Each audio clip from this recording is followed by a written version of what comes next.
êtes sur la Panafricaine Midi 1, merci de nous rester fidèles, soyez les bienvenus dans ce nouveau numéro de votre émission Le Débrief pour décortiquer ensemble l'actualité liée au continent.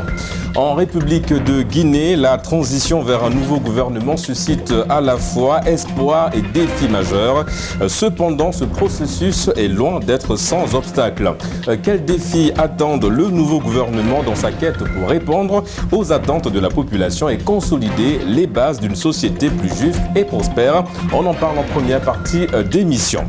Au Gabon, l'avenir politique du pays est en pleine évolution alors que les préparatifs pour le prochain dialogue national sont en cours. Ce dialogue, qui se tiendra du 2 au 30 avril prochain, revêt une importance capitale dans la transition vers une gouvernance plus pragmatique et transparente.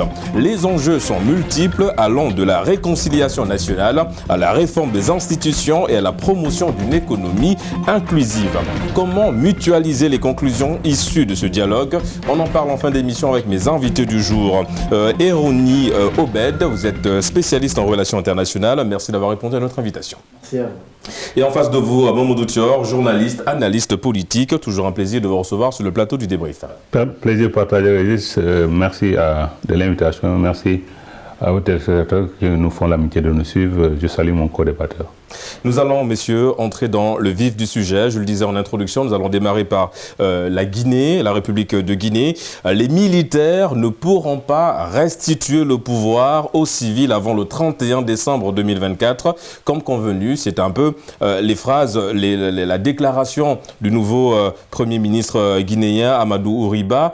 Est-ce que cette déclaration vous a un petit peu surprise ? Tout à fait, parce qu'on ne s'attendait pas à ce qu'il y ait un nouveau glissement par rapport à ce qui a été convenu avec surtout la CEDEAO, parce que là, on s'attendait à ce que avant fin 2024, que l'élection présidentielle puisse se tenir, précédée du référendum.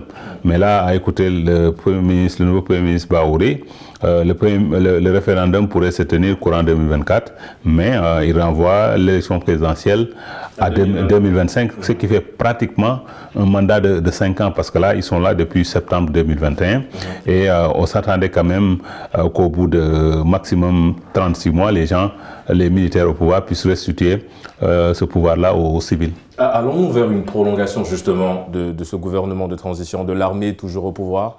Oui, ça y ressemble, parce que quand vous regardez à quel moment est intervenu le remaniement ministériel avec un Premier ministre plus politique, Baouri, très connu des arcanes politiques en Guinée, on dit que ce gouvernement-là est là pour un peu durer. C'est-à-dire, moi, je ne serais même pas étonné que ce gouvernement-là puisse aller jusqu'à fin 2025 avant qu'on puisse organiser l'élection présidentielle et retour aux civils pour ce qui est du pouvoir. Justement, on avait annoncé les clauses avec la CEDEAO, c'était rendre le pouvoir aux civils avant le 31 décembre 2024. Mais avant ça aussi, il y a des concertations aussi à faire en juillet, qui a été en tout cas annoncé par ce gouvernement de transition. On a parlé d'un possible report, mon cher Obed. Quelles peuvent être les conséquences justement de cette prolongation de la transition au pouvoir en Guinée? Elles sont nombreuses. Déjà, le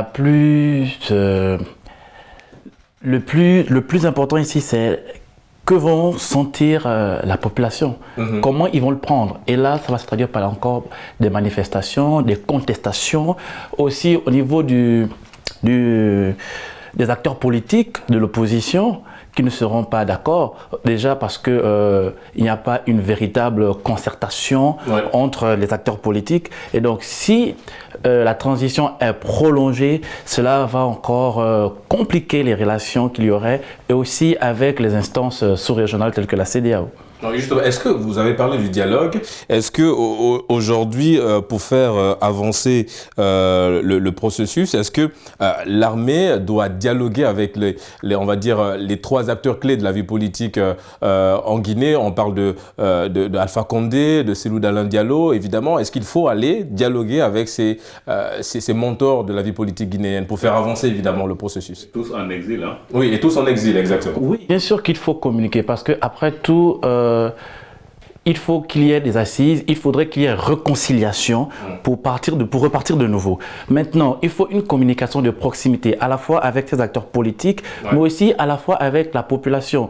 Le gouvernement de transition devrait vraiment miser sur cette proximité, ce dialogue pour essayer d'apaiser les tensions et revenir à une cohésion sociale et politique. Alors, mon cher Thion, la crise sociale et la crise économique sont les arguments avancés par le Premier ministre pour justifier ce possible report. Mais les militaires ont-ils les moyens de régler une crise économique quand les bailleurs de fonds aujourd'hui ont presque tout bloqué? Beaucoup de bailleurs de fonds ont peur même d'investir aujourd'hui en Guinée vu la situation. Je pense qu'ils n'ont pas trop les moyens, même si on a vu que, par exemple, la mine de Simandou, ils ont commencé un peu le processus d'exploitation qui est presque la plus grande mine du monde, où ça peut rapporter beaucoup de ressources pour le pays. Mais on sait un peu qu'à l'image d'un pays comme la RD Congo, c'est des pays qui sont riches en ressources du sol, mais ça ne profite pas au pays. Et ça pose le problème de la gouvernance un peu. Il y a une mauvaise gouvernance qui fait que les Guinéens n'en profitent pas. Depuis l'arrivée de ces militaires-là, les choses n'ont pas beaucoup changé. Et c'est pour cela d'ailleurs, vivement qu'ils passent de pouvoir à ces civils-là. Et vous parlez un peu de ce dialogue-là. Je pense que l'arrivée de quelqu'un comme Baouri, qui a été le numéro 2 du parti de Cellou Dalein Diallo à un certain moment, aujourd'hui qui est le Premier ministre, il est à même de pouvoir faire revenir à la raison et Sidi Touré et Alpha Condé et lui-même Cellou Dalein Diallo, parce qu'aujourd'hui les militaires avaient pensé qu'ils peuvent se passer de ces trois-là, mais comme vous l'avez dit, c'est des poids lourds. Il faudra forcément essayer de les faire rentrer d'exil et les associer au dialogue-là, sinon ça ne servira à rien du tout. Oui, c'est le caractère inclusif qu'on veut faire ressortir justement en parlant de ce dialogue-là. Je reste avec vous, Mamadou Thior, avant de donner la parole à notre ami Obed. Alors, les délais de la transition seront-ils respectés pour l'organisation du référendum constitutionnel en juin prochain? Parce que c'est aussi là, on va dire, la petite épine dans la chaussure des militaires, c'est le référendum constitutionnel prévu en juillet prochain. Pourquoi il faut avoir peur du non-respect des délais? Parce que le Premier ministre a parlé d'un recensement. Parce qu'aujourd'hui, le fichier pose problème. On sait que dans beaucoup de pays africains, les gens disent que le fichier n'est pas fiable. Et on annonce un recensement. On est déjà au mois de mars. Donc, s'il faut recenser, c'est un pays qui est très grand. Donc, il faut faire le recensement, essayer d'avoir un fichier avant d'aller au référendum. C'est ça qui fait qu'on pourrait même assister à un autre glissement du référendum sur 2025. Parce que de petits glissements à glissements, ils vont arriver à 2026, ce qui leur fera un mandat de 5 ans. Et moi, je ne serais pas surpris. Parce qu'en fait, les militaires jouent sur les nerfs avec la CEDEAO. On sait que la CEDEAO est un peu échaudée après ce qui s'est passé avec le Mali, le Niger et le Burkina qui se sont de manière cavalière retirés. Et là, la CEDEAO a dû battre en retraite et ne voudrait pas que la Guinée suive. C'est pourquoi, par rapport même aux nouvelles annonces de glissement, je ne vois pas la CEDEAO faire preuve de fermeté, mais il le faut quand même, parce que quand on prend des engagements, c'est pour être respecté. On parle du fichier électoral et du recensement, mais mon cher Mamadou Thior, pourquoi ne pas se servir de ce fichier électoral de 2020, l'élection, et essayer de dépoussiérer un petit peu et de faire une sorte de mise à jour? Parce que les Cellou Dalein, les Sidia ont dit que le fichier n'est pas honnête. C'est pourquoi Alpha Condé a pu avoir un 3e mandat. Donc souvent, ça aussi c'est une critique qu'il faut faire aux opposants. Quand ils gagnent, le fichier est bon. Quand ils ne gagnent pas, le fichier est mauvais. Mais je pense qu'il y a une base. C'est vrai, il faut un audit quand même du fichier.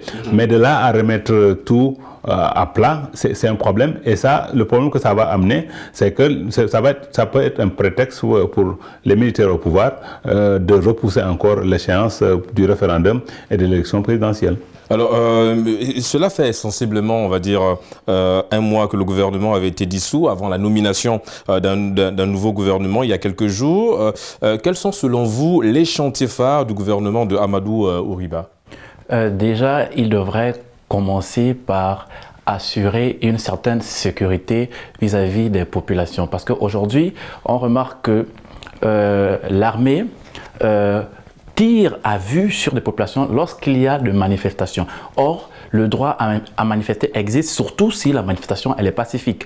Donc, il y a ce côté-là qu'il faudrait gérer. Il y a aussi la question de la vie chère, le prix des denrées alimentaires. Effectivement. C'est d'ailleurs l'un des points avancés par le Premier ministre, la situation en Guinée, sociale en l'occurrence. Et la question des droits des médias, la question de l'électricité, la question du carburant, voici de nombreux défis auxquels le gouvernement devra faire face. Ce sont des défis assez énormes, mon cher Thior. C'est vrai qu'on parle aujourd'hui d'un chantier immensement important pour le nouveau Premier ministre. C'est déjà de mettre en place tout le processus pour aussi bien la concertation en juillet, mais l'élection présidentielle aussi et rendre le pouvoir aux civils le 31. On a parlé de ces trois teneurs de la vie politique, de la scène politique guinéenne. Faut-il aujourd'hui commencer par rapatrier déjà ces trois profils-là? Oui, je pense que si les militaires veulent avoir de l'accalmie, ils gagneraient à voir Cellou Dalein, Sidya Touré, même Alpha Condé, c'est un ancien président, il a perdu le pouvoir, donc il faut l'associer à la sortie de crise, parce que là, ce qui s'est passé avec la chute du gouvernement Goumou, c'est que les militaires se sont rendus compte qu'ils étaient droit dans le mur, même si le prétexte c'était un peu cette rivalité entre Wright, l'ex-ministre de la Justice, et son premier ministre Goumou, qui a abouti à la dissolution du gouvernement.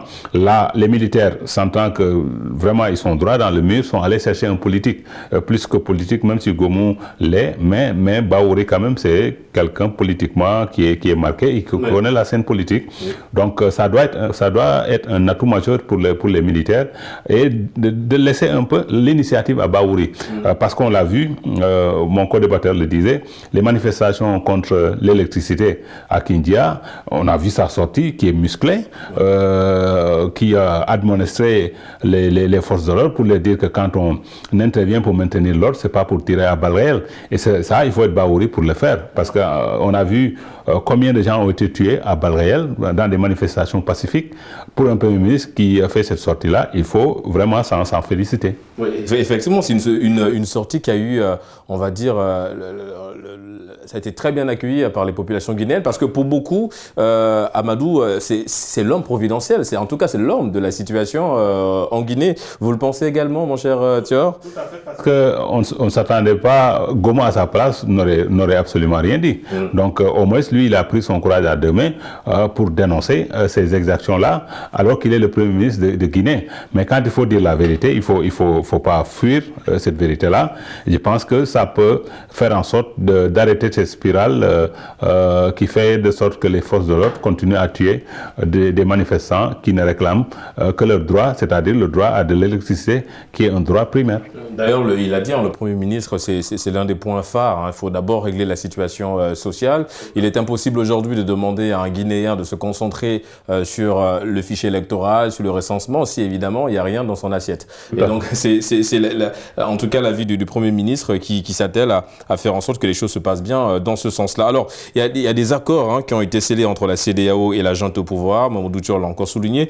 C'est notamment le retour du pouvoir aux civils avant le 31 décembre 2024. Ce délai risque de ne pas être respecté. On a souligné un peu les points ici. Quel rôle de la CEDEAO dans la tenue du référendum prévu pour juillet et potentiellement l'élection présidentielle en Guinée, en fin d'année, si évidemment tout se passe bien, parce qu'on a l'impression que le délai, malheureusement, ne sera pas respecté. La position de la CEDEAO par rapport à cette situation-là.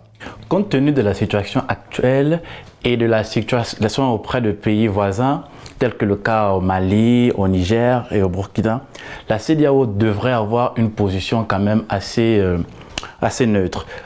Elle pourrait appuyer le gouvernement de transition, les autorités de la transition, mais sans pour autant venir en donnant de leçons ou en moralisateur. Elle devrait les inciter, les accompagner. Donc pas de sanctions cette fois-ci. Non. Non-respect de délai, pas de sanctions de la part de la CEDEAO. Par contre, dire pas de sanctions, ce serait aussi encourager peut-être le laxisme ou le manque de volonté politique de la part du gouvernement de transition. Mais la CEDEAO ne devait pas trop taper sur la table, mais elle devrait plutôt chercher avec le gouvernement en place des solutions idoines pour essayer de respecter le calendrier tel que cela avait été établi auparavant. Ouais, le chronogramme est évidemment... Mon cher Thior, cette transition a axé son programme dès le départ sur 10 principaux points, parmi lesquels la publication de la nouvelle constitution, mais celle-ci tarde évidemment à voir le jour. Pour beaucoup d'opérateurs, cette transition pourrait, on l'a souligné, s'étendre sur 2025. Est-ce que l'inquiétude, elle est là? On nous fait comprendre que la nouvelle constitution est déjà là. Il y a certains qui disent qu'ils l'ont lue, mais elle tarde à être publiée. Pourquoi? Oui, tout ça, c'est des prétextes pour durer au pouvoir, parce que élaborer une constitution, vraiment, c'est pas la mer à boire. Donc, tout ça, ça participe de la volonté de ces militaires-là de durer. Comme au Mali, comme au Niger, comme au Burkina, même si dans ces pays-là, il y a l'insécurité, mais souvent, ils prennent comme prétexte cette problématique-là pour durer. Et c'est valable aussi pour la Guinée, qui est moins affectée par les problèmes sécuritaires. Mais bon, là, il faut que, comme l'a dit mon co-débatteur, que la CEDEAO, échaudée par ce qui s'est passé par ces 3 pays que je viens de citer, puisse ménager la Guinée, mais quand même en faisant preuve de fermeté. Parce que si on les laisse faire, ça veut dire qu'on est parti pour même 2026, et ça veut dire que ces militaires-là sont restés pendant tout le temps d'un mandat présidentiel en Guinée. Alors, le Premier ministre dit qu'il va falloir du temps, il faut donner du temps à cette transition-là pour mettre les choses en place. Cette transition, ça fera bientôt 3 ans qu'elle est là. Est-ce qu'aujourd'hui, cette transition a réellement besoin du temps? Quand on sait que dans les 10 points qu'ils ont eu à énumérer, aucun n'a été, on va dire, totalement respecté sur les 10 points. Il n'y a pas eu de réalisation en 3 ans. Est-ce qu'aujourd'hui, on peut émettre des doutes? Ce qu'on n'a pas fait en 3 ans, est-ce qu'on peut le faire en... c'est là l'inquiétude. C'est là l'inquiétude. Ouais, c'est là où on doit se poser des questions, parce que c'est en septembre prochain qu'ils auront 3 ans exactement. Ça veut dire là, ils sont un peu à mi-mandat, mais à mi-mandat, c'est-à-dire en 2 ans et demi. Ce que vous n'avez pas à faire, je ne le vois pas que vous puissiez le faire en 8 mois. Et c'est là où moi je crains un autre glissement sur 2025 et même au-delà. Parce que, bon, là, ce qu'ils veulent faire, il y a trop à faire, en fait, faire le recensement. Et ça va être le fichier électoral, ça va être très compliqué de stabiliser le fichier et de faire des référendums. Moi, je ne vois même pas le référendum se tenir au mois de juillet, peut-être un peu plus tard, après la saison des pluies, le temps de faire ce recensement-là et réussir le recensement. Mais d'abord, il faut associer à ce dialogue-là les ténors pour qu'ils puissent participer et que le calme puisse revenir dans le pays. Ils l'ont souligné, c'est un dialogue inclusif. Donc, évidemment, s'il n'y a pas ces 3 teneurs de la vie politique en Guinée, on risque malheureusement de perdre un peu ce caractère inclusif. On parle de la population guinéenne. Vous l'avez également souligné, mon cher Obed. Cette population guinéenne qui réclame énormément de choses, en l'occurrence. On en vit des choses primaires. Le fait de bien se nourrir, bien se loger, pardon. Donc, c'est toutes ces choses-là, évidemment, qui créent cette tension sociale en Guinée, mais la Guinée est plutôt aussi dans des propositions. Cette population propose notamment un gouvernement beaucoup plus inclusif, dans le sens où, évidemment, le choix doit être porté sur d'excellents profils pour mener à bien ce gouvernement-là et puis mettre en place des mécanismes. Est-ce que vous partagez cet avis-là dans le gouvernement? Il faut aussi des gens, on va dire, qui soient aptes à conduire le bateau en Guinée aujourd'hui? Tout à fait, parce que c'est le gouvernement qui met en exécution la politique établie par le CRND. Donc, dans le gouvernement, nous devons avoir un gouvernement inclusif et des personnes capables, qui ont une probité morale, surtout ça, pour avoir une bonne gestion de la chose publique. Parce qu'aujourd'hui, on peut avoir tout le temps dont ils demandent, dont ils réclament pour la transition, mais ils peuvent prendre 10 ans. Mais si au sein du gouvernement, il n'y a pas de personnes capables pour gérer de manière constante la chose publique, avec une rigoureuse, un dynamique vraiment assez efficace, ça va être compliqué, parce qu'aujourd'hui, la population a besoin de beaucoup de choses. Mais on ne peut pas aller sur tous les plans. parce qu'ils ont fixé beaucoup d'objectifs pour la transition. Ouais. Et comme l'a dit mon aîné tout à l'heure, ils n'ont rien accompli jusqu'à présent. Alors, si ce gouvernement pourrait se focaliser d'abord sur une chose, mais la faire bien, telle que les besoins primaires des populations, réussir à accomplir cela, après on pourra aller sur un autre point. C'est vraiment assez important de s'attaquer à un seul point, mais de ne pas aller sur plusieurs points en même temps et au final ne rien avoir obtenu. Oui, parce que quand ils ont proposé quand même les 10 points, on s'est dit, bon, il y a plutôt... déjà, on avait des doutes, puisqu'au départ, il n'y avait pas vraiment un chronogramme bien établi. La CEDEAO revenait à chaque fois pour demander au gouvernement de la transition de proposer un calendrier électoral et un calendrier bien établi, mais ça a pris du temps avant de ficeler, évidemment, ce calendrier-là. Il y a un autre, évidemment, c'est de la déclaration du Premier ministre, le nouveau Premier ministre guinéen. Il a dit ceci, je cite, « Alors, ça va prendre du temps. Pourquoi ? Parce qu'il y a d'abord un problème qui, malheureusement, nuit un petit peu à l'évolution de ce calendrier électoral. C'est le problème de la corruption. Il va falloir qu'on prenne du temps avant, évidemment, d'aller plus loin. » Alors, beaucoup de personnes ont été un petit peu choquées par cette déclaration-là. Mais est-ce qu'aujourd'hui, ça reste le point déclencheur pour aller vers un processus plutôt sain ? Il faut en mettre de côté la corruption, mon cher Thior? Du tout, il faut lutter contre la corruption, surtout quand cette corruption-là est endémique.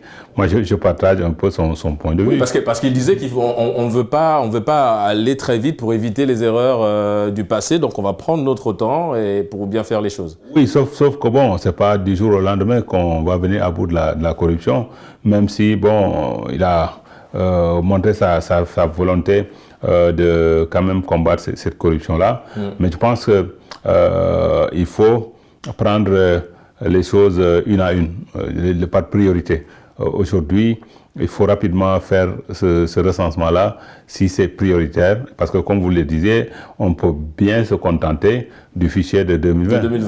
Lors de la réélection, même si c'était chaotique de Alpha Condé en 3e mandat, mais bon, si tant est que ce fichier-là n'inspire pas confiance, mais bon, il faut faire rapidement le recensement, mais dans un pays vaste et enclavé comme la Guinée, ça ne sera pas facile de faire rapidement. Est-ce qu'on ira vraiment à la fin de cette transition, mon cher Thior? En tout cas, ça m'étonnerait qu'au 31 décembre, qu'on puisse tenir et le référendum et l'élection présidentielle. Je pense que là, on va sur un nouveau glissement sur 2025.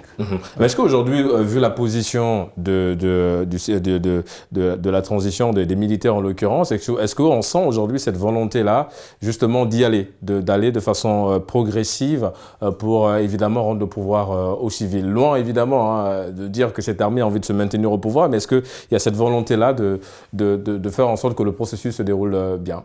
Bon, au vu des actions, moi je dirais non, parce que jusqu'à présent, comme nous venons de le dire, en presque 3 ans, rien n'a réellement abouti.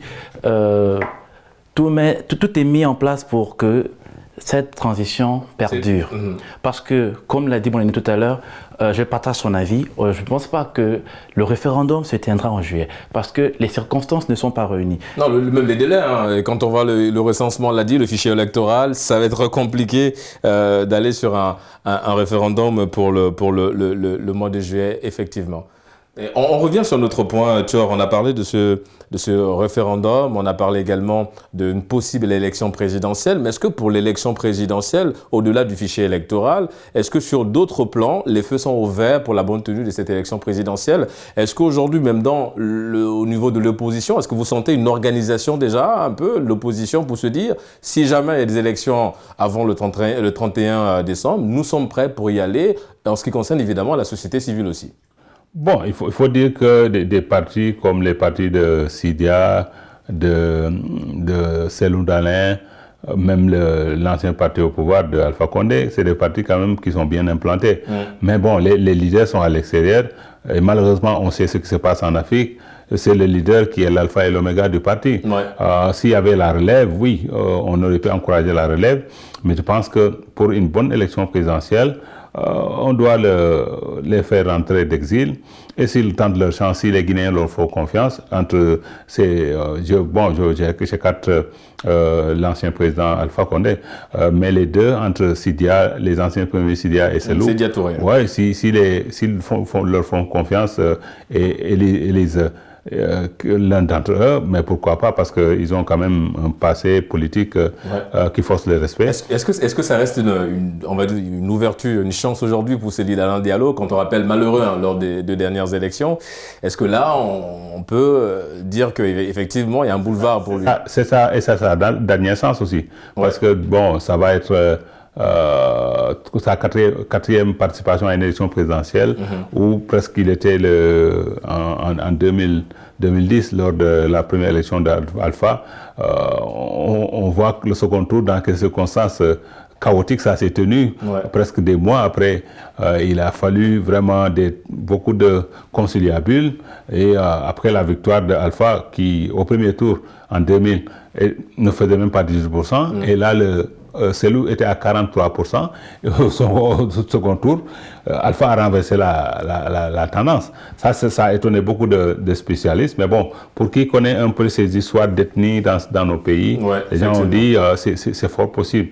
Donc Cellou, quand même, c'est quelqu'un qui pèse dans la vie politique.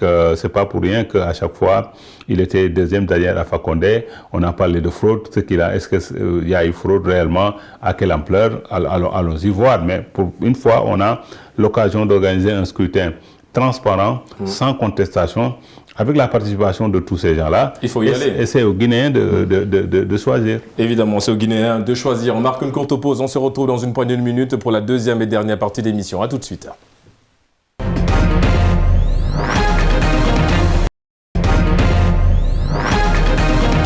De retour sur le plateau du débrief pour la 2e et dernière partie d'émission. Après la Guinée, cap cette fois-ci du côté de l'Afrique centrale, précisément au Gabon, avec le dialogue national inclusif qui va se tenir évidemment du 2 au 30 avril prochain. Que vous inspire déjà cette initiative lancée par le président de la transition, le général colonel Brice Clotaire Oligui Nguema? C'est une bonne chose parce que après avoir pris le pouvoir, il faut maintenant relancer le pays. Ce dialogue permettra vraiment d'établir un diagnostic profond de la situation actuelle du pays, de la situation sociale, institutionnelle et politique et même économique. Et donc, nous espérons vivement que des bonnes initiatives, des bonnes propositions sortiront de ce dialogue et que nous pouvons rebondir pour un meilleur rayonnement du pays. Oui. Et justement, quand on parle du caractère inclusif, est-ce que c'est le cas en ce moment pour ce dialogue-là qui démarre dans quelques semaines, évidemment, du côté de Libreville au Gabon? Il y a évidemment des partis de l'opposition qui ont été approchés pour participer à ce dialogue-là, mais on l'a dit en première partie d'émission, va falloir aussi se rapprocher des ténors de l'opposition, en l'occurrence Jean Ping, candidat malheureux lors de la présidentielle de 2016 au Gabon. Qu'en est-il justement de ces profils-là aujourd'hui pour le caractère inclusif de ce dialogue national? Mais il est important, en fait, on ne peut pas faire un dialogue national s'il n'y a pas des ténors de la vie politique du pays. Oui, mais est-ce qu'ils ont été approchés? Est-ce qu'ils ont déjà été approchés? Est-ce qu'ils ont été sollicités? Déjà, le dialogue se veut inclusif vu que le gouvernement a mis en place une plateforme où il a incité toute la population d'y participer à travers des propositions. Et libre à eux d'établir des propositions s'ils ont l'amour du pays. Et vraiment, comme le disait monsieur, comment il s'appelle déjà là, l'ancien premier ministre du gouvernement déchu. D'accord, il s'est prononcé. Billy Binzé, merci. Billy Binzé. Il s'est prononcé sur RFI et il disait qu'ils ont été conviés, mais qui ne savent pas trop comment ça va se passer, donc ils ne savent pas si réellement ils vont y aller parce que le canevas du dialogue n'est pas encore défini. Donc ça veut dire que l'information y est, ils ont été conviés et donc libre à eux de faire une bonne foi et d'y aller et de participer à ce dialogue. Justement, mon cher Mamadou Thior, on a vu aujourd'hui depuis le départ de l'ancien président Ali Bongo Ondimba à tête du Gabon, il y a un nouvel homme fort, c'est le général Clotaire Brice Oligui Nguema qui a évidemment, après la prise de pouvoir, soigner un petit peu cette diplomatie gabonaise, parce qu'on a vu qu'il y avait beaucoup de pays avec le Gabon où ils étaient un petit peu en froid, si on peut utiliser le terme, évidemment. Il y a eu les dettes, la dette publique a été presque réglée. On a vu des initiatives, justement. Est-ce que ce dialogue-là vient un petit peu, on va dire, pas récompenser, mais est-ce que le dialogue vient un peu apaiser les tensions, mais surtout montrer un petit peu les initiatives déjà prises par le président de la transition? Moi, par contre, je ne vois pas l'opportunité d'un dialogue au Gabon. Moi, le coup d'État de Brice Clotaire Nguema, donc moi, je trouve même à la limite, si c'est réellement lui qui a gagné, les militaires devaient faire ce coup d'État-là et puis franchement laisser le véritable vainqueur gouverner et peut-être initier un tel dialogue. Parce que c'est vrai, à un certain moment de l'évolution du pays... Ils ont avancé en disant qu'ils avaient un problème des chiffres, parce que s'il y a des chiffres qui ont été manipulés, ils ne pouvaient plus se servir de ces chiffres qui ont été manipulés pour suivre le processus en demandant au potentiel vainqueur de... C'est bien d'initier le dialogue, mais je ne vois pas l'opportunité. Et ça fait perdurer aussi la transition, comme ce dont on a discuté sur la Guinée. Et moi, ma peur, c'est que si on commence à initier de tels conclaves, on va faire de glissement en glissement comme en Guinée. Et là, au lieu que la transition puisse durer, parce qu'au Gabon, moi, je trouve qu'au bout d'1 an, on doit pouvoir remettre le pouvoir au civil. Il n'y a pas beaucoup de problèmes, peut-être à régler au plan politique surtout. Et, mais là, si on entre dans ces choses-là, après, on va parler de recensement de la population et éventuellement une nouvelle constitution, un référendum. Vous voyez, là, on est parti sur peut-être 2 ans, voire plus de transition. Et ça aussi, ça pose problème. Est-ce que le délai de ce dialogue-là aussi inquiète un petit peu? On est sur 1 mois, un mois de dialogue. Quelque chose de sérieux. Parce que là aussi, on n'est pas en droit de se poser un petit peu des questions sur quoi, d'où la thématique, quels sont les enjeux de ce dialogue-là qui va un petit peu s'éterniser sur 1 mois? Oui, bon, peut-être ils ont tout le chronogramme de 1 mois. Bon, c'est vrai. Peut-être ils pensent qu'en 1 mois, ils peuvent faire le tour de la question. Mais je pense quand même ils auraient pu peut-être essayer de faire ça sur même 2 mois pour réellement peut-être mettre les choses à place tant est qu'ils pensent qu'il y a vraiment des questions cruciales qu'il faut poser sur la table et essayer ensemble, tous les filles du Gabon, trouver des solutions.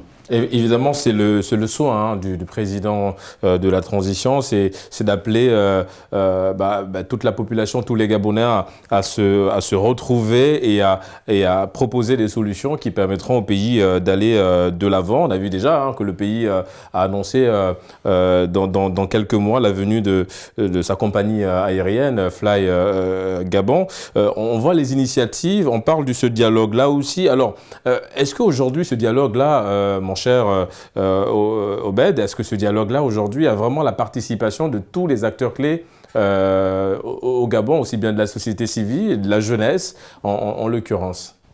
Oui, mais moi je me pose plutôt la question de savoir comment est-ce qu'ils vont faire, parce que le Premier ministre, lors d'une sortie de presse, je pense le 27 décembre, disait que seuls ceux qui auraient soumis des propositions auront le droit de participer au dialogue. Pardon. Bon, maintenant, nous sommes à plus de 23 000 Gabonais qui ont soumis des propositions et ils ont annoncé qu'il y aurait 580 personnes qui prendront part aux assises. Bon, ma question c'est, ils feront comment pour sélectionner ces Gabonais-là? Est-ce qu'il y aura une participation active de la jeunesse? Parce que rappelons quand même qu'au Gabon, il y a pratiquement plus de 70% de la population est jeune. Donc, comment ça va se passer? Quelles sont les thématiques même du dialogue? Parce que jusqu'à présent, on ne sait pas. Est-ce un dialogue pour parler de la réforme des institutions telle que contenue dans la charte de la transition. Ou c'est un dialogue pour parler de tout?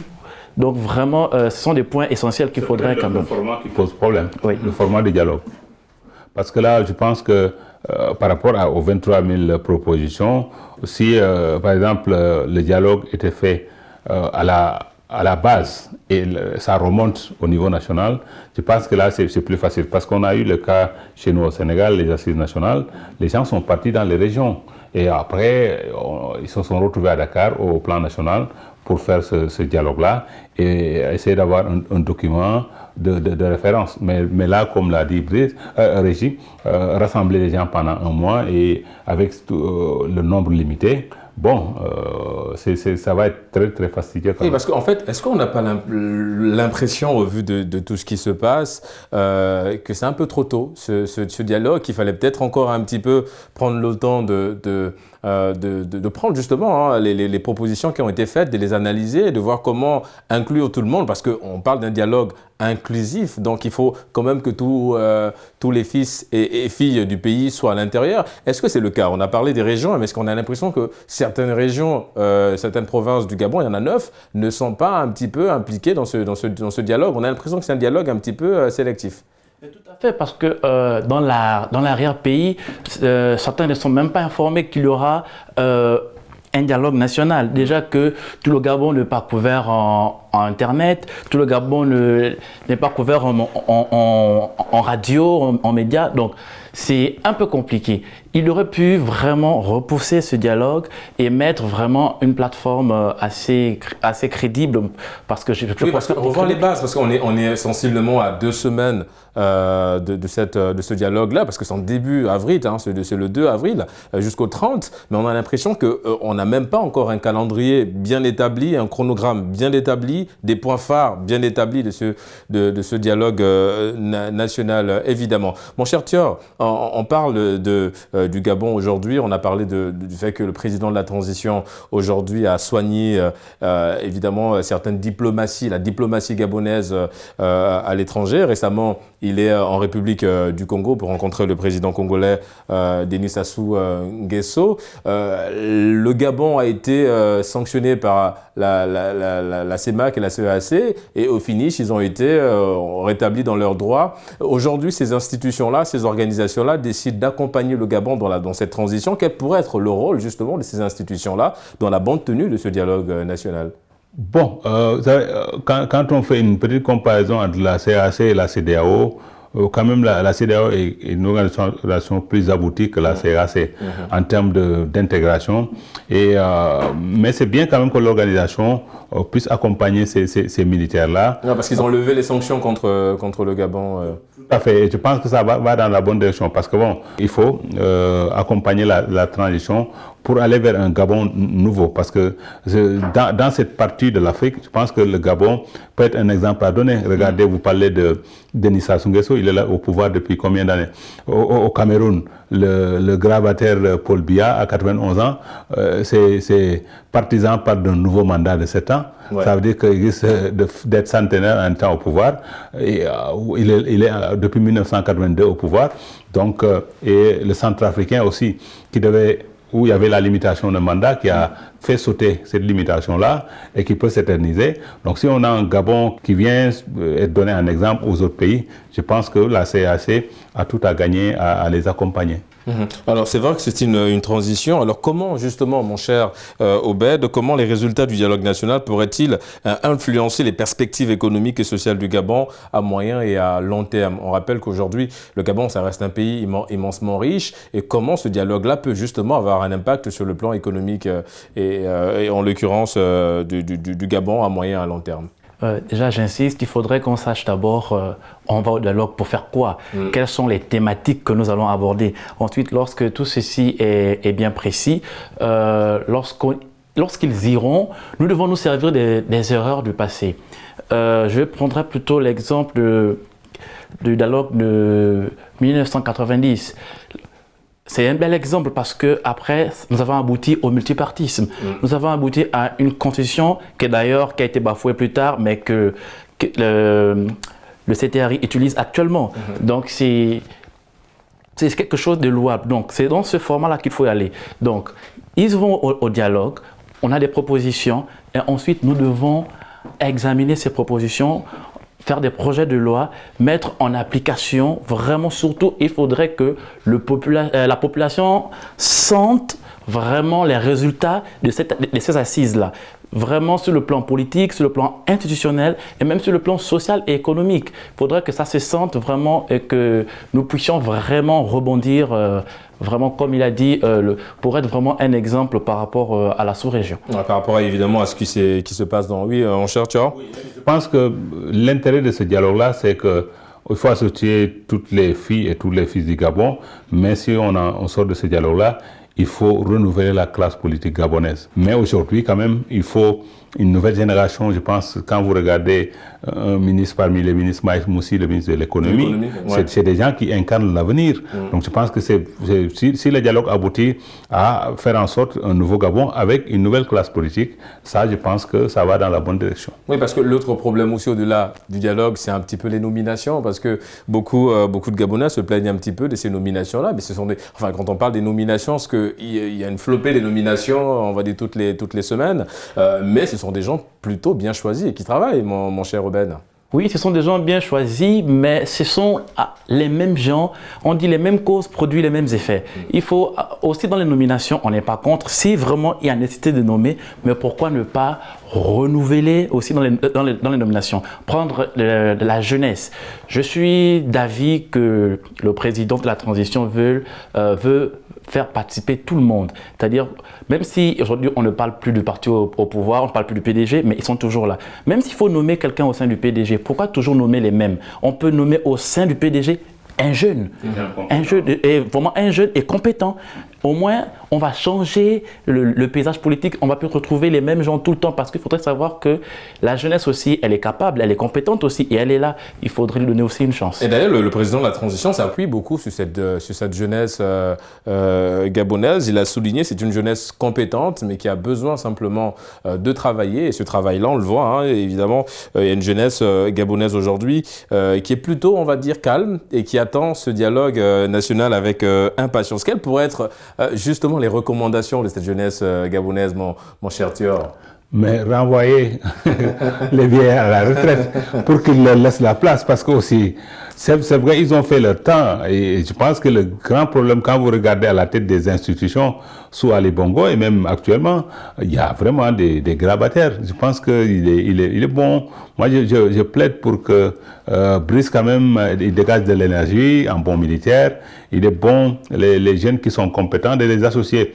Même s'il faut garder quelques personnes âgées pour accompagner les jeunes, parce que aussi on sait... Oui, parce qu'il a souligné qu'on ne peut pas écarter tout le monde. Tout à fait. On a besoin de tout le monde maintenant. Je suis d'accord avec quelques personnes âgées qui ont encore de bonnes idées, mais quand on voit certains avec leur âge très avancé, les associer à la vie active, vie politique active, ça pose problème. Alors, est-ce qu'on peut... Évidemment qu'aujourd'hui, tout le monde n'est pas apte à participer, c'est-à-dire il y a beaucoup, il y en a qui estiment qu'ils ne sont pas assez prêts. L'opposition émet des doutes, évidemment, sur la bonne tenue de ce dialogue-là, vous l'avez souligné. Ils n'ont pas un programme, un chronogramme bien établi pour participer. Il n'y a pas de points, évidemment, phares qui ont été soulignés. En d'autres termes, il n'y a pas encore un calendrier bien établi et définitif pour ce dialogue-là. Est-ce que si il n'y a pas, évidemment, tous ces points-là, est-ce qu'on peut voir ce dialogue-là être reporté? C'est ce qui serait mieux en fait, parce que s'ils insistent pour y aller quand même, on risque de sortir de là avec rien de concret et ce serait vraiment très dangereux parce qu'en ce moment, le gouvernement en place, le CTRI, bénéficie vraiment de l'appui et le soutien de la population. Et il ne faut pas trahir cette population-là. Donc vraiment, si les conditions ne sont pas réunies, il n'y a pas de honte à dire nous ne sommes pas prêts, nous allons repousser.